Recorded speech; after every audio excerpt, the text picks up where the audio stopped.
Welcome to Alaska Weather, a production of Alaska Public Media and the National Weather Service, Alaska Region. Produced and broadcast daily from the studios of KAKM, Alaska Weather provides complete forecasts, public, marine, and aviation for all of Alaska.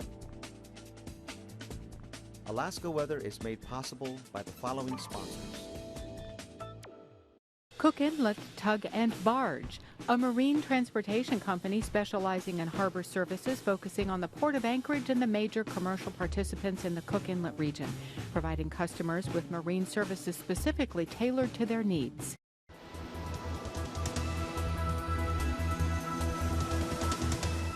The National Weather Service. Hello everyone, and thanks for joining us here for Friday's edition of Alaska Weather. Not much change on the breakup map from yesterday. In fact, this is the chart from yesterday showing a little bit of open area here in the upper Tanana River there over toward Delta Junction or Northway, and then the South Fork of the Kuskokwim there.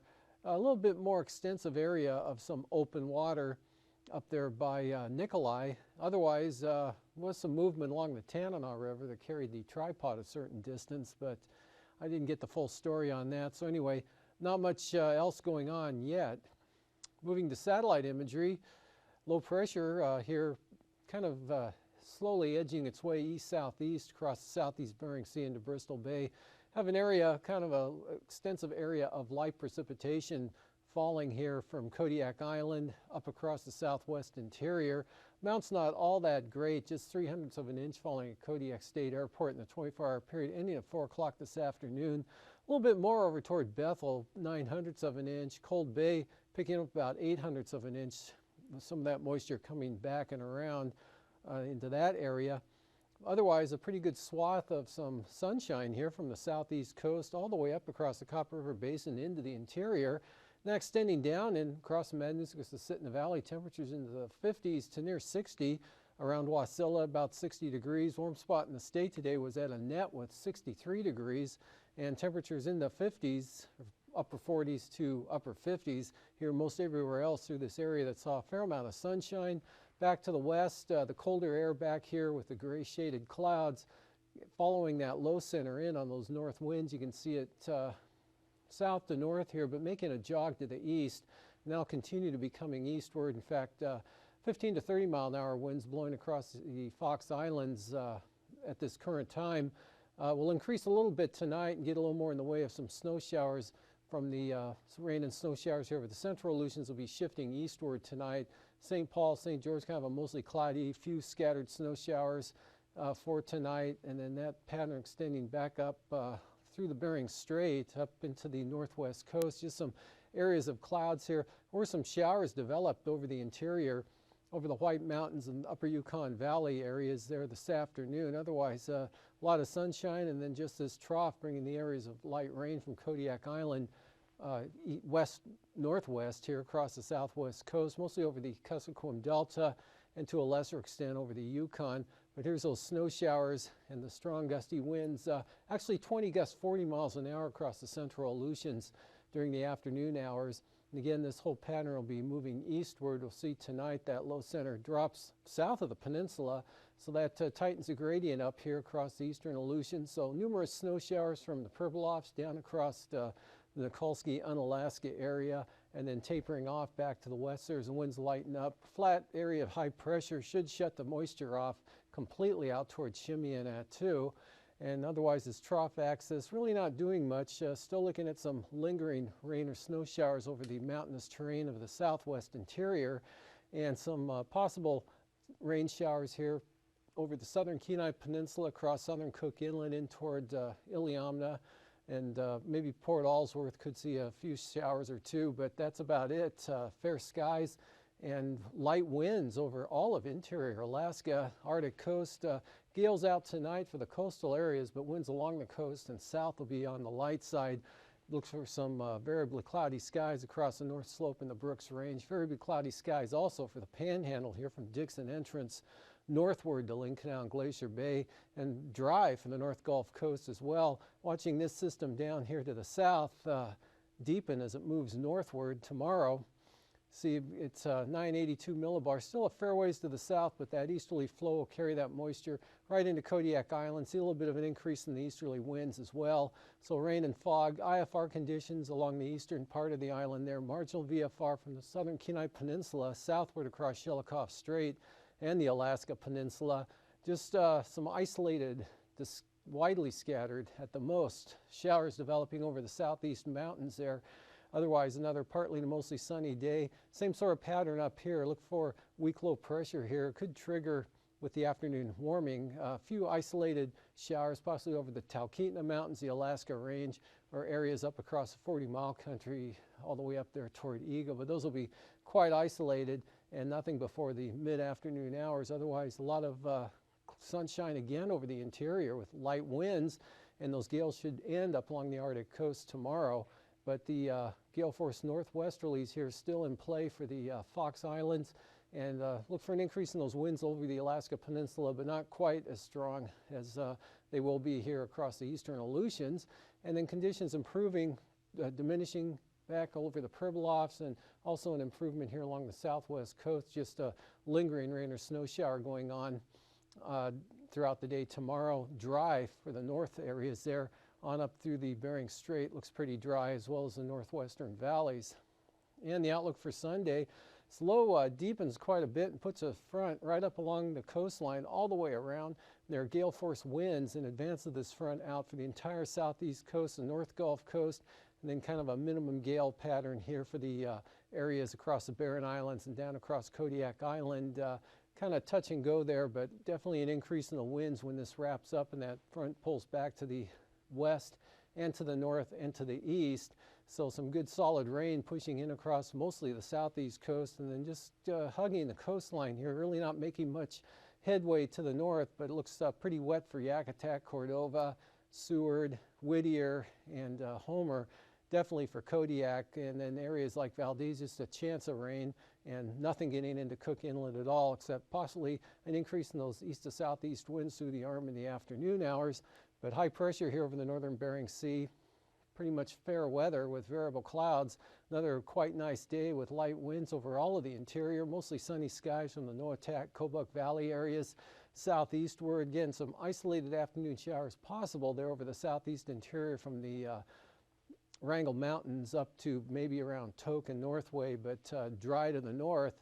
And again, those winds pretty light, but out in the Bering Sea we have another system driving eastward here.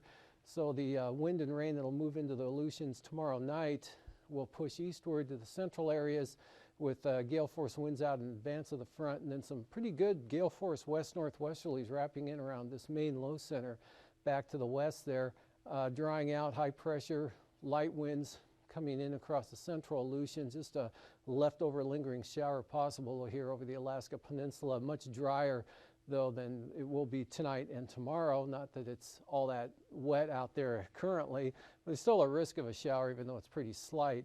And then temperatures this afternoon, all in the 50s there for the southeast coast, 51 at Sitka, but mid-50s here over the interior, 55 at Klawock, and again, Annette was up to 63 for the warm spot in the state. I think Wasilla had 60 degrees also. 52 in Anchorage. These are all 4 p.m. readings. 48 at Kenai, 49 down at Homer. Otherwise, pretty uniform temperature pattern here for the North Gulf Coast and Prince William Sound, with upper 40s into the Copper River Basin, upper 40s. Lower 50s there, 51 at Northway, 52 at Delta, but Fairbanks up to 55 degrees with 50 at Tanana.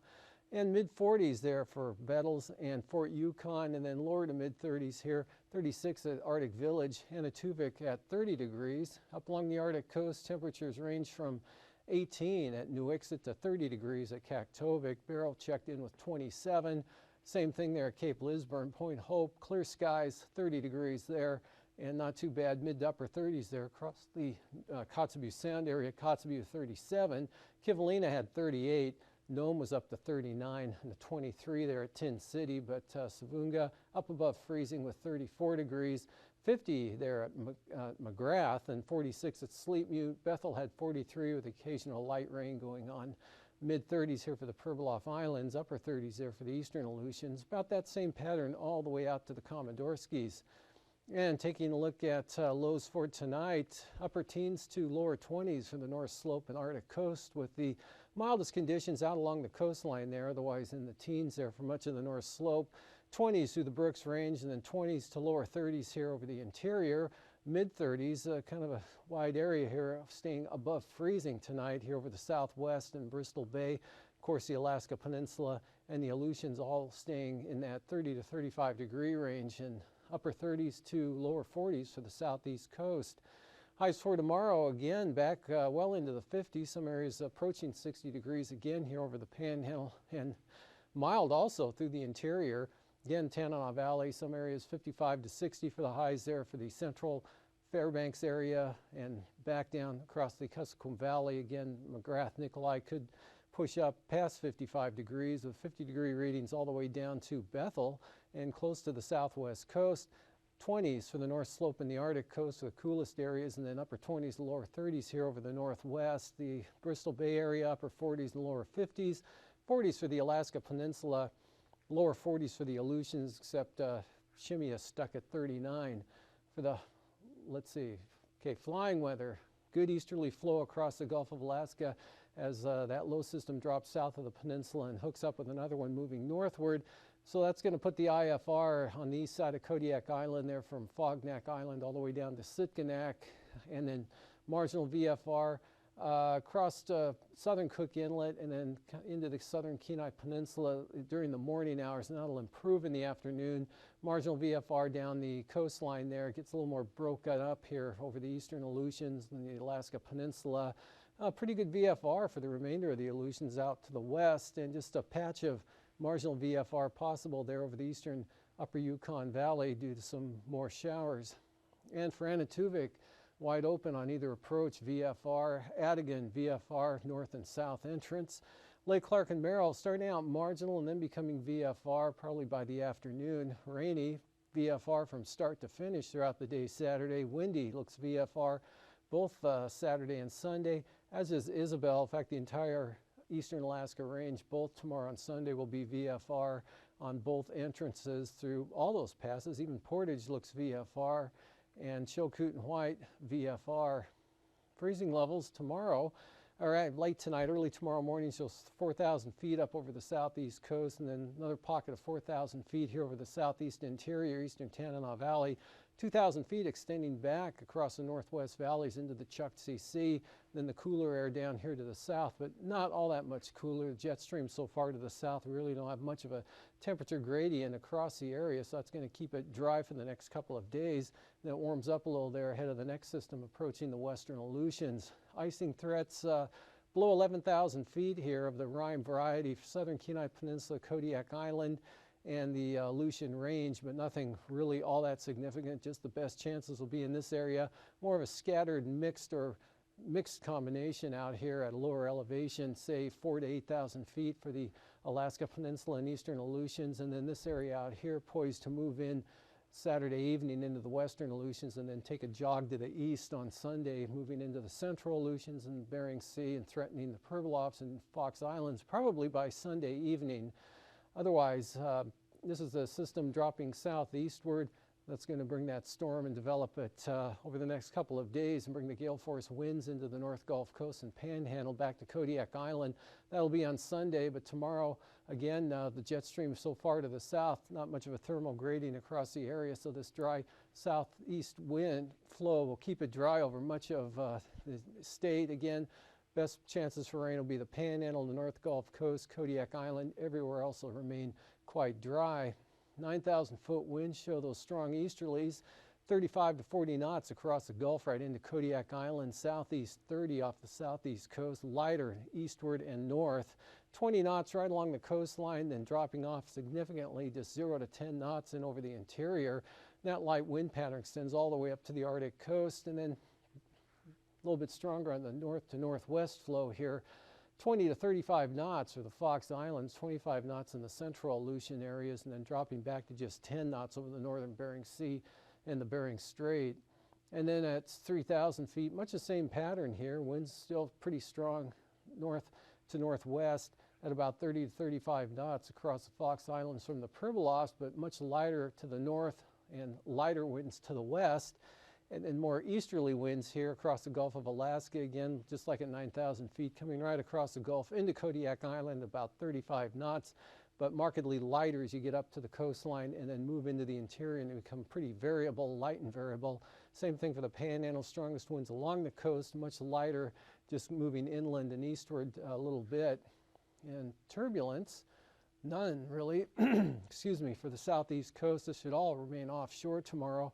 But occasional moderate chop, Kodiak Island, that band of easterly winds right into the island, and then kind of coming down with those northwesterlies. So some mechanical moderate chop here for the Fox Islands, Nikolsky, Unalaska, Dutch Harbor, and then a fair amount of the Alaska Peninsula, Nelson Lagoon, False Pass, Cold Bay, in those areas. Occasional moderate chop. Otherwise pretty smooth the remainder of the interior Alaska from the Gulf of Alaska all the way up to the Arctic coast. And after the break, I'll be back with a look at the marine forecasts.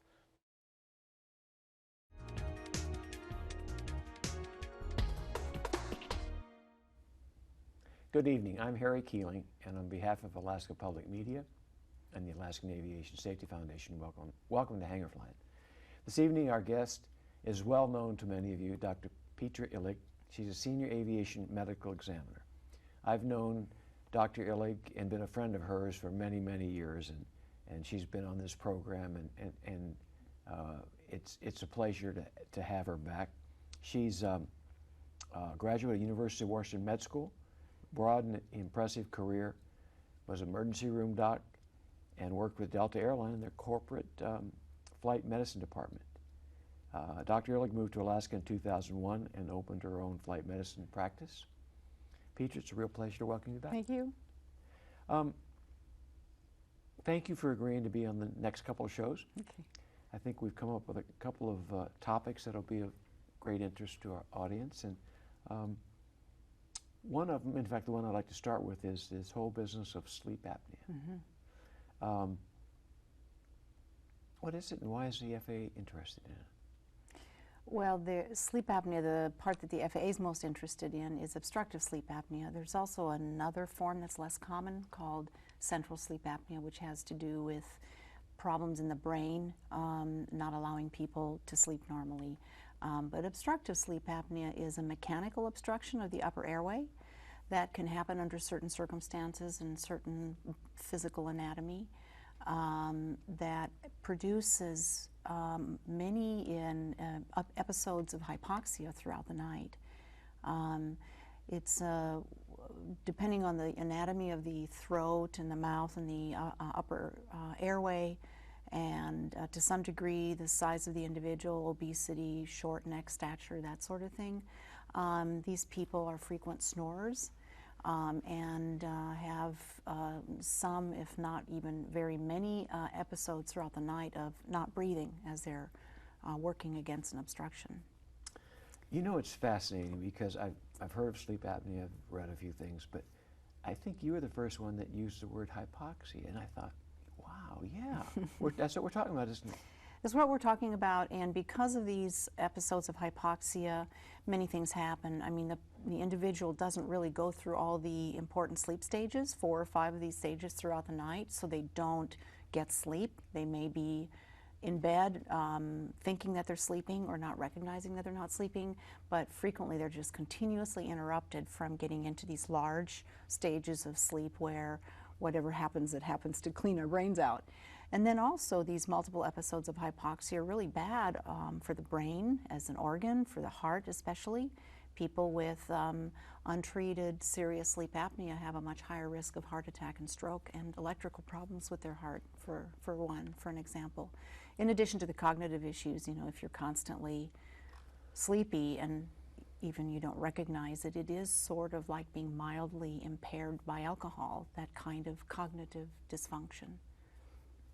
So I guess that's, for me, the oversimplification is it's not really the sleep apnea that's a problem, it's the after effects and the impact on the next day and the health, yes, on the cognitive functioning the next day, which is a safety issue, of course, and then, of course, the health of the individual because of the other associated medical conditions with untreated sleep apnea.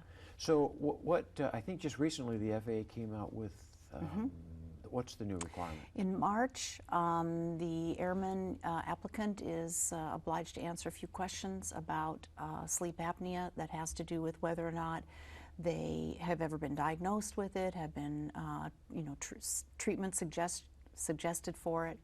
And then the AME is supposed to also ask some questions about whether or not they're heavy snorers, whether they have daytime drowsiness that may be part of not getting enough sleep at night. Of course, in the aviation world, we know most of that is from scheduling and not necessarily from sleep apnea. And we're supposed to also consider other risk factors that are spelled out by the American Society of Sleep Medicine, like asking them, are they heavy snorers? Do people complain about them snoring? And also consider their body mass index. None of these are, except if a pilot says, yes, I've been treated and I've just never told the FAA or I forgot or something like that.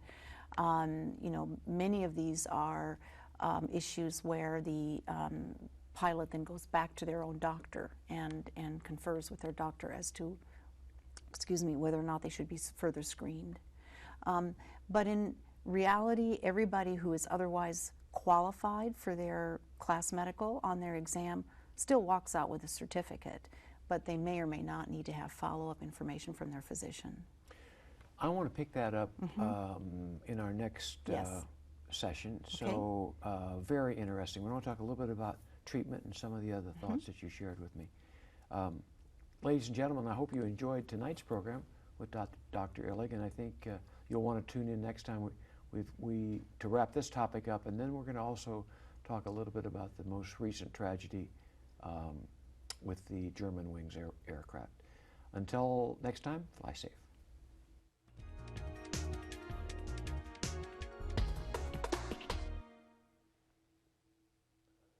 Welcome back. Well, the ice edge today was roughly 40 statute miles north of St. Paul Island, with the northerly winds that are increasing now and are forecast to persist tonight, tomorrow, into tomorrow night.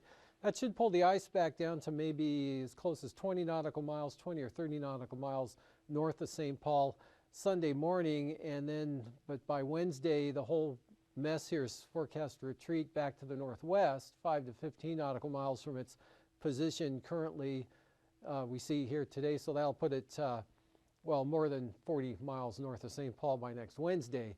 Anyway, so it's not going to reach the island at all. And so southeast winds 20 to 25 knots here for the southeast coast, but lighter easterlies at 15 there for the north coast. Lynn Canal, northern Lynn Canal, north 15, southeast 15 tomorrow afternoon here for the central and southern inside waters, with those seas running at about 3 feet. And then for Sunday, that strong front wrapping into the area there. Look for gale force south to southeast winds here all along the coast, 40 knots in the forecast here for the north coast, more easterly at 40 for the extreme north coast there. Lynn Canal, Glacier Bay down through Stevens Passage, northerly winds at 20 knots with 4-foot seas. But for Clarence Strait, southeasterlies coming up to 30 knots during the day on Sunday there, with seas building 6 to 10 feet, and those 10-foot seas down toward, obviously, Dixon Entrance. And then moving on to Cook Inlet for tomorrow, north winds 10 knots there north of the Forelands, south of the Forelands, northeast up to 20 knots, and that extends down across Kamishak Bay. Small craft advisories for Shelikof Strait, small craft advisories also here for the east side of Kodiak Island and the Barrens for those easterlies at 25 knots.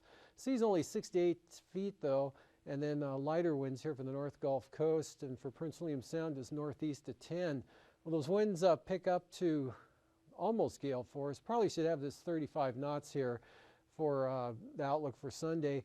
Northwest or northeast here for the western Gulf Coast and the Barren Islands at 25 knots and 30 or 35 knots. These could be gales, go either way the way it looks at this point in time, but these forecasts are always prone to updates. But right now, definitely small craft advisories here for the east side of Kodiak Island.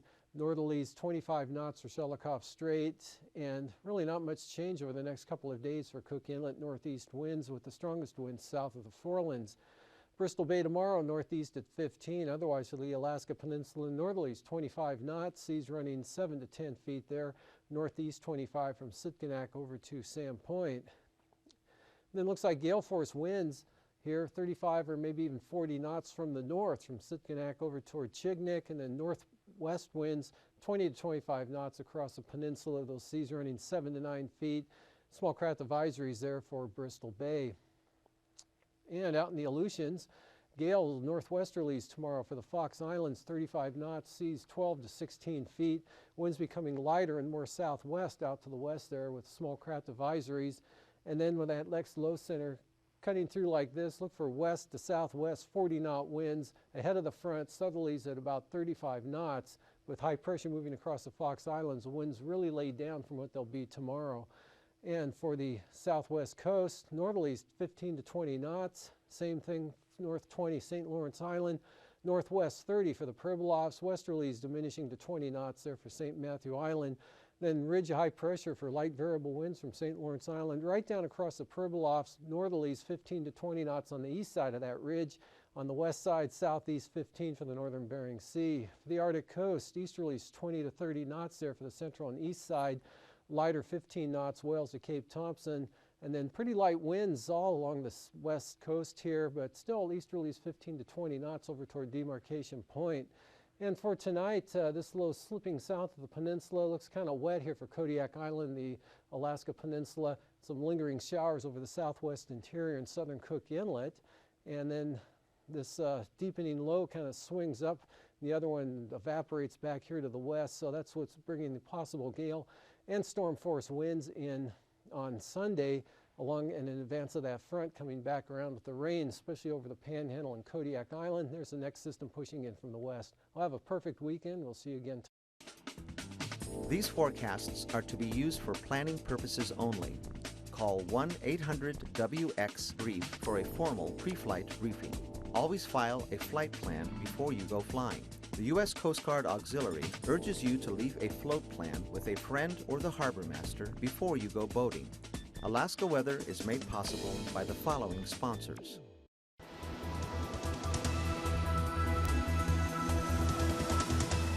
The National Weather Service.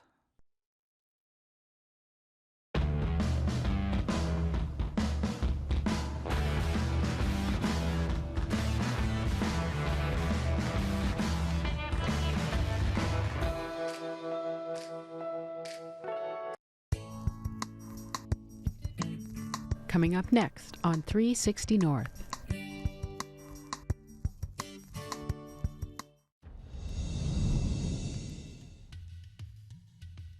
Stay tuned for more programs of interest to Alaskans on 360 North. Hi, I'm Carlos Boozer. As an athlete, I had the blessing of having lots of great male role models. My father, my teachers, my coaches all encouraged me and taught me the fundamentals of the game, the same way I try to teach young people now.